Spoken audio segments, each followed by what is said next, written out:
अच्छा अच्छा जी, नेक्स्ट जो हमारा टॉपिक है वो हम पढ़ रहे हैं एंडोप्लाज्मिक रेटिक्यूलम। एंडोप्लाज्मिक का भाई आप एक इमेजिन करें, आपने एक अम्ब्रेला है, एक छतरी है, तो उसके अंदर जो जाल होता है वायर का, तो वो क्या करता है, सपोर्ट करता है छतरी को। अगर वो तारे टूट जाए तो कोलैप्स हो जाएंगी, ऐसे है ना। तो बिल्कुल देखिए, आपके पास जो सेल है वो भी तो इसी तरह का है, ठीक है। तो ये रफ सी तस्वीर बना रहा हूँ, ठीक है, सिर्फ समझने के लिए। तो इसके अंदर भी इसी तरह का एक जाल होता है, ट्यूबुलर सीरीज। क्या होता है? ट्यूबुलर सीरीज का एक जाल होता है, यानी कि ये इस तरह ऐसे ऐसे। बहरहाल ये मैं रफ सा बना रहा हूँ, मैंने पहले कह दिया आपको, ठीक है ना, ऐसे ट्यूबुलर। ठीक है, क्लियर हो गया है? तो आप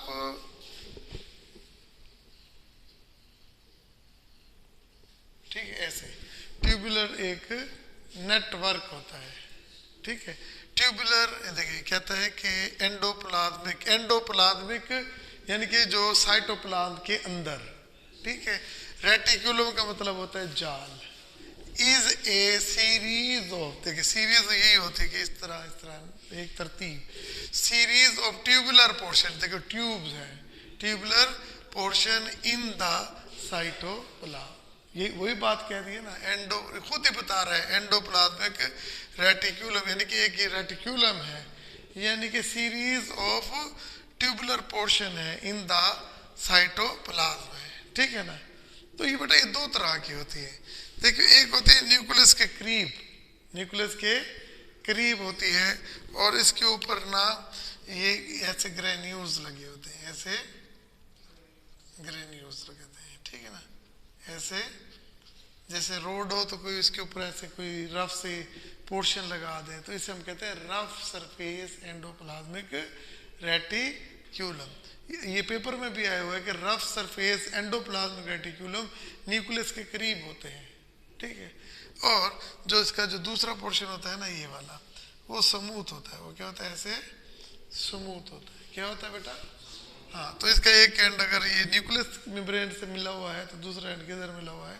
सेल मेम्ब्रेन के थ्रू। क्लियर हो गया? समझ नहीं आई? तो जैसे कि रोड का जाल बिछा होता है ना, तो सेल के अंदर भी इसी तरह एक, हाँ, तो एक कौन सा है? रफ सरफेस है, और दूसरा क्या है? Smooth sir. देखिए सेंटर में आपके घर के साथ अगर कोई रोड है तो वो रफ होगा, लेकिन अगर मोटरवे है तो वो क्या होगा? स्मूथ होगा। तो ये याद रखें, रफ सरफेस और स्मूथ सरफेस। अच्छा, एंडोप्लाज्मिक रेटिकुलम कितने किस्म के होते हैं? दो तरह के। एक होता है रफ सरफेस एंडोप्लाज्मिक रेटिकुलम, और दूसरा होता है स्मूथ सरफेस।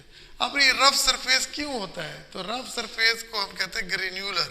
देखो ये ग्रेन्यूल्स लगे हुए हैं ना, तो ये किसके ग्रेन्यूल्स हैं? राइबोसोम्स के। तो सरफेस के ऊपर जो ग्रेन्स लगे हुए हैं ना, ये सरफेस रफ क्यों है? क्योंकि इसके ऊपर अटैच है कौन भला? राइबोसोम। कौन है? राइबोसोम इसके ऊपर अटैच है। आगे हम राइबोसोम भी पढ़ेंगे, ये भी ऑर्गेनेलीज है। अच्छा, फिर जाहिर है कि जो स्मूथ सरफेस है तो वो कौन से होंगे? वो एक ग्रेन्यूलर होंगे, इसके ऊपर कोई ग्रेन्यूल्स नहीं होगा। तो जो एक ग्रेन्यूलर होगा उसको कहेंगे स्मूथ सरफेस। तो उसकी रीजन क्या होगी? इनके ऊपर कोई राइबोसोम्स नहीं होगा। भाई समझ आ गई ना?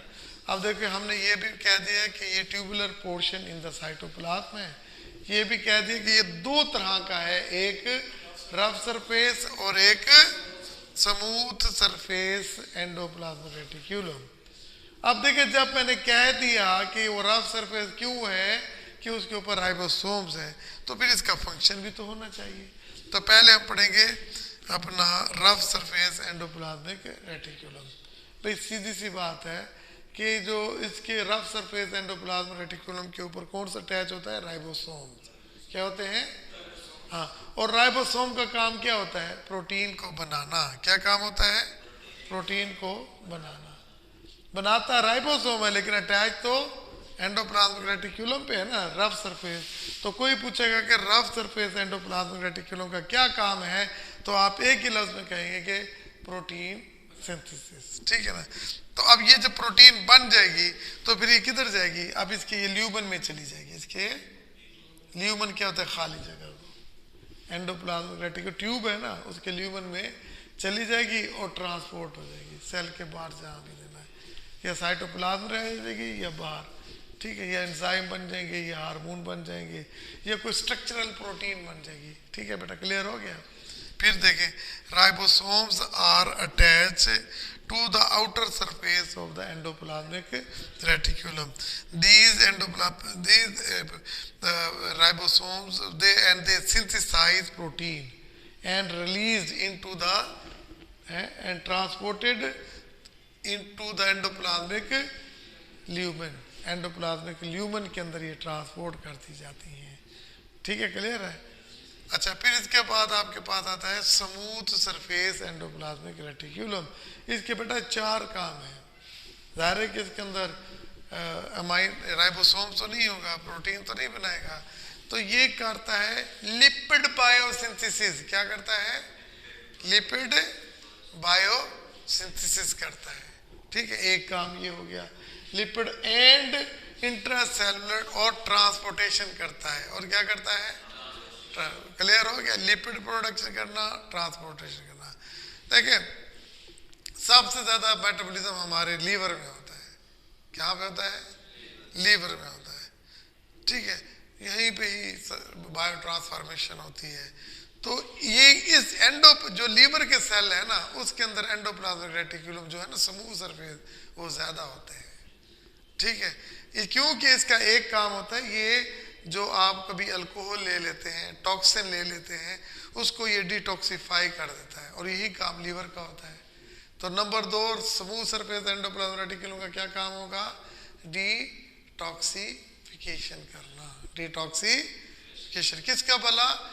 टॉक्सिन का और अल्कोहल जिसके साइड इफेक्ट है उसको खत्म कर देना है। ठीक है, लिपिड बायोसिंथेसिस करना, ट्रांसपोर्ट करना, फिर क्या बताया? डिटॉक्सिफिकेशन करना। फिर बता रहा हूं क्या करना? लिपिड बायोसिंथेसिस, ट्रांसपोर्टेशन करना और डिटॉक्सिफिकेशन करना। और इसी वजह से ये कहाँ पाए जाते हैं? लीवर में पाए जाते हैं। ठीक है, क्लियर हो गया। अच्छा, इसका एक और काम होता है, लीवर में ही ग्लाइकोजिन होता है। लीवर में भी, मसल में भी होता है, लीवर में भी होता है। तो ग्लाइकोजिन की मेटाबॉलिज्म में ये बहुत अहम रोल अदा करता है। मेटाबॉलिज्म में अब ग्लाइकोजिन जब मेटाबोलाइज हो जाती है तो ग्लूकोज बनता है। ग्लूकोज मिलकर क्या बनता है? ग्लाइकोजिन बनता है। ठीक है, और ग्लूकोज ही हमें एनर्जी देती है। मैं सुबह से ज्यादा एनर्जी यूज कर रहा हूँ आप लोगों से, और तो वो मेरे पास ग्लूकोज कहाँ से आ रही है? वो जो मैंने सुबह मेरे एक्स्ट्रा ग्लूकोज ग्लाइकोजिन में कन्वर्ट हो गया, तो इसमें वो दोबारा ग्लूकोज में कन्वर्ट हो रहा है, उसकी मेटाबॉलिज्म हो रही है। तो उसमें कौन हेल्प करता है? Smooth surface endoplasmic reticulum. Clear हो गया। देखो, 4 काम हो गए, lipid biosynthesis and transportation. So in liver a large quantities of the smooth endoplasmic reticulum is present. ठीक है, फिर देखिए, it plays an important role in the glycogen metabolism. ठीक है ना। It also help in detoxification of toxin and alcohol.